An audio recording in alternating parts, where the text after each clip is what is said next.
Amar and Kundan are brothers. Now in their 40s, they have lived together almost their entire lives in the hills of Himachal Pradesh. They share just about everything: their work, their home, and a wife. Tell me about your wedding day.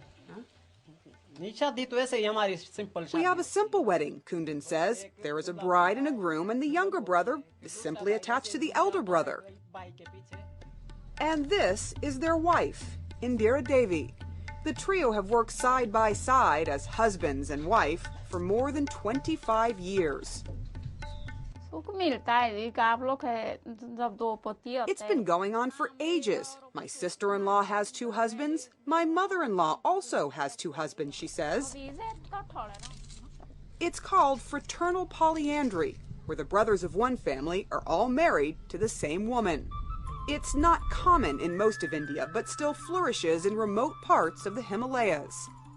There are about 200 families in this steep hillside village that function pretty much the same, although some wives have 3 or 4 husbands, depending on how many brothers there are. Typically, the marriages are arranged. What about love? Do you love both of these husbands equally, or was this just for tradition? I like both of them. I look at them the same. When I am troubled, I tell them to marry someone else.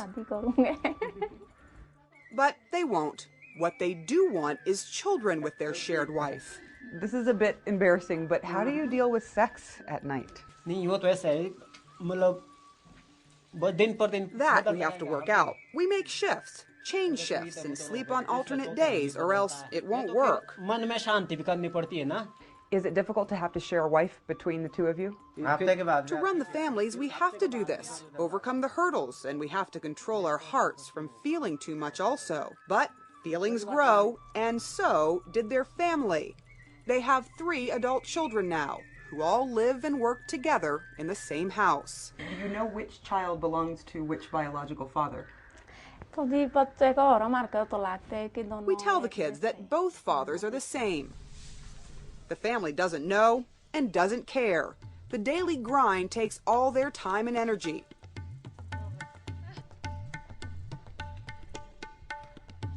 There is no room for vehicles here, so everything is carried by head and hand. Life is simple. And most villagers do hard labor on their tiny plots of inherited land. Younger brother Amar breaks stones for a living in his backyard and at a mine. His wife does back-breaking work in the fields, careful not to step on snakes. In this difficult terrain with few jobs available and very little land to share, one of the reasons that polyandry is popular here is because of pure economics. The practice goes back centuries because land is so scarce in this hill country. If Amar and Kundan had taken separate wives, they might have had to split the family's little land. So they stick to tradition. Do you want this tradition to continue with your 3 children? I feel it is good for my daughter to have 2 husbands, she says. If they marry like that, they will be happy in the future. Her 17-year-old daughter isn't so sure about that. How many husbands would you like? 1, 2, or 3? Team. I would like 1 husband, she says. But in this remote corner of India, Sunita Pundir knows she is bound by custom. Will you marry for love or you will marry for tradition? I will marry for both, for tradition as well as for love. I will never leave our tradition, even if I have to forego love. I will never spoil my parents' reputation and my brother's. Sunita's 2 brothers have already decided they will follow tradition and share a wife. Family marriage joint system. My opinion is that in a family there should be a joint system, he says. The joint system is very good. Family runs very well that way. To find one, they'll have to travel to another village. The gene pool here is too small. The villagers say almost everyone here is related in some way. There's another incentive for polyandry. For every 1,000 boys born in this region, there are about 850 girls.